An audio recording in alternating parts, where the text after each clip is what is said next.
Ayan, tulad po guys ang nakikita nyo sa ating background, narito po ako ngayon sa ilog. Ayan, ngayon may nakita ko dito. Ipapakita ko sa inyo to guys kasi napakadalang ko nang makakita ng ganito. Nung kabataan guys namin ay ito ay ginagamot namin sa aming an-an. Ayan, ito ang ginagamot namin guys sa aming an-an.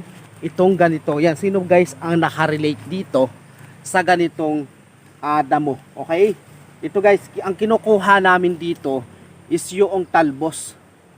And then ito yung pinipitpit namin sa isang malinis na damit o pa kasi ito pinipitpit namin, and then kapag kapitpit ito guys may lumalabas dito na katas. Yung katas na kulay green, ito yung ginagamot namin sa an-an. Napaka super effective po nito guys. Ito ang tawag namin guys ay akapulko o kapurko. Yun, kapurko kung tawagin namin dito. Awan ko lang guys sa inyo kung ano ang tawag sa inyo nitong damo na ito. Basta sa amin guys kapurko o kaya naman po ay akapulko. Okay, ito napakarami dito guys ha. Ito pa oh.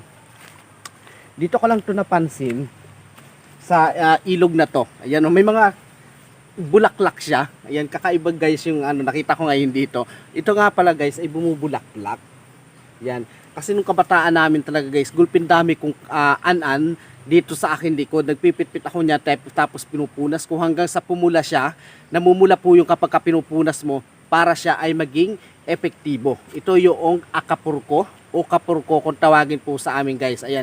Ano po ang tawag sa inyo nitong kapurko na ito? Napakaganda po nito guys sa may mga mayroon po kayong mga an-an. Ayan, ito po napakaganda po nito. Ayan, ito yung isang way para mapagaling nyo ang inyong an-an bukod pa sa bawang. Ayan, yung bawang po guys, napakaganda po rin yun sa an-an kapag kukuskusin ninyo sa inyo po may mga an-an. Papupulahin nyo lang ho guys ha. Medyo kasi yung bawang ay talaga naman pong mahapde. Ito pang normal lang. Mas maganda ito kung ito po ang inyo pong igagamot sa inyo pong mga an-an. Kapag ito guys ay pinpit po ninyo, ito yung tiisin nyo lang yung amoy. Kasi talagang medyo may amoy itong medyo masangsang. Mas masangsang talaga guys ang amoy nito. Pero super effective po nitong gamot na ito para sa mga an-an dyan. Sa mga naghahanap po ng lunas para po sa may mga karamdaman po bilang sa yun nga po yung sakit sa balat na an-an and buni. Ayan, buni naman is hindi siya. Basta sa an-an lang po siya gamot. Okay, naintindihan nyo guys ha. Yan, napakaganda po nito.